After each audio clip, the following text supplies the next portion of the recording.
ఇప్పుడు రజనీకాంత్ గారి ఫ్యామిలీ కిందకు వస్తే ఇప్పుడు ధనుష్ అండ్ సౌందర్య వాళ్ళు కొన్ని ఇయర్స్ నుంచి కాపురం చేసి రీసెంట్గా వాళ్ళు కూడా విడిపోయారు. అంటే ఇక్కడ ఏంటంటే ధనుష్కి వేరే లేడీస్తో సంబంధం ఉంది అనేది ఆడవాళ్ళు తట్టుకోలేరమ్మా. అక్కడే ఆడవాళ్ళు కొంచెం సంయమనం పాటించాలన్నమాట.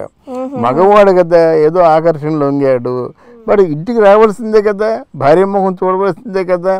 అట్లాంటి కొంచెం మరి అది చెప్పినంత తేలిక కాదు.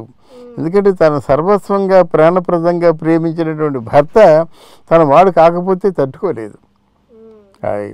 అంటే ఆడికి భర్త ప్రేమకి తండ్రి ప్రేమకి బేరీ చేసుకుంటుంది అన్నమాట.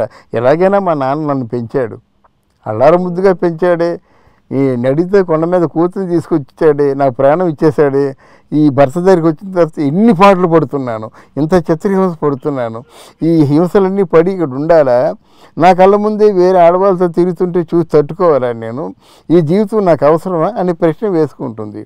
అప్పుడు తను ఆ తండ్రి గుండెల మీదే వాలిపోవడానికి ప్రయత్నం చేస్తారు. అంటే వాళ్ళు విడిపోవడానికి కారణం కూడా ఇదే ఇప్పుడు ఆయనకు ఉన్నటువంటి రిలేషన్స్ ఇవన్నీ. కాకపోతే నాగ చైతన్యకి రిలేషన్స్ ఏం లేవు కదా సార్. ఇప్పుడు ఓకే ధనుష్ కంటే రిలేషన్స్ అలా కాదు, ఇక్కడ సబద్ధ తప్పులు కొన్ని ఉన్నాయి. ఇప్పుడు అక్కినేని నాగేశ్వరరావు గారి తాలూకు కుటుంబంలో పడిన తర్వాత ఆవిడ కొన్ని బాధ్యతలు ఉంటాయి. అక్కినేని నాగేశ్వరరావు గారి తాలూకు పేరు ప్రతిష్టని నిలబెట్టవలసిన బాధ్యతలు ఆవిడకు ఉన్నాయి. కనుక ఆవిడ గొడ్డలు ఇప్పేసి తిరుగుతానంటే ఎవరు ఒప్పుకోరు. అవి వెబ్ సిరీస్ వాటిలో కూడా ఆవిడ కొంచెం లిబరల్గా ఆల్ట్రా మోడర్న్గా ఉండడం వాళ్ళు నచ్చలేదు. నచ్చపోయినట్టు మానేసుకోవాలి అంతే కదా. నీ మొగుడికి నీ మామగారికి నచ్చపోతే మానేసుకో. నువ్వు ఎందుకు అంత పంతం నీకు? పొట్టి పొట్టి బట్టలు వేసుకొని తిరిగితే నీకేమవుతుంది? ఆలోచన నీకు రావాలి కదా. అంటే నాగేశ్వరరావు గారి ఫ్యామిలీ కంటే మంచి ఫ్యామిలీ ఉంటుందా?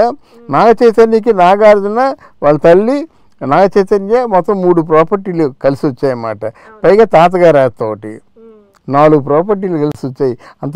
అన్ని ప్రాపర్టీలు కలిసి వచ్చినటువంటి వ్యక్తి ఎవరైనా ఉంటారా? హాయిగా అంత కాపురం చేసుకోవచ్చు కదా. నువ్వు సినిమాలో యాక్ట్ చేయు, ఒక లేడీ ఓరియంటెడ్ సినిమాలో యాక్ట్ చేసే అంత గొప్పతనం నీకు ఉంది. మజిలీ ఆ కోవకు చెందిందే సార్. అందువల్ల అట్లాంటి సినిమాలు చేయకుండా నువ్వేదో ఇలాంటి వెబ్ సిరీస్ ఇట్లాంటి అల్ట్రా మోడర్న్ సెమీ న్యూడ్గా ఉంటూ చేయడం అనేది మంచిది కాదు. అది అంటే సరే చెప్తున్నారు. అంటే వీళ్ళు ఆల్రెడీ కొన్ని ఇయర్స్ రిలేషన్లో నుంచి తర్వాత పెళ్లి చేసుకున్నారు సమంత నాగచైతన్య. అవునవును. అంటే రిలేషన్లో ఉన్నప్పుడు ఇవేవి మాట్లాడుకోలేదని. రిలేషన్ ఉన్నప్పుడు కళ్ళు కనిపించవమ్మా. ప్రపంచం అంతా సమంత కనిపిస్తుంది, ప్రపంచం అంతా చైతన్య కనిపిస్తాడు. ఆ తర్వాత కదా ఇప్పుడు జీవితంలో ఉన్న తర్వాత ఏమో రాగానే చైతన్య నాకు ఆకలేస్తుంది దోసుకుపోయి అంటే అప్పుడు తెలుస్తుంది అన్నమాట. పొయ్యి దగ్గరికి వెళ్ళినప్పుడు చైతన్య నాకు బిర్యానీ చేసి పెట్టంటే తెలుస్తుంది. అలాగే నాకు కాళ్ళు లాగేస్తున్నాయి కాలు పట్టంటే తెలుస్తుంది అన్నమాట. వాట్ ఈస్ దిస్, నేను చైతన్య కాలు పట్టాలా, ఇలా రకరకాలుగా ఉంటాయి అన్నమాట.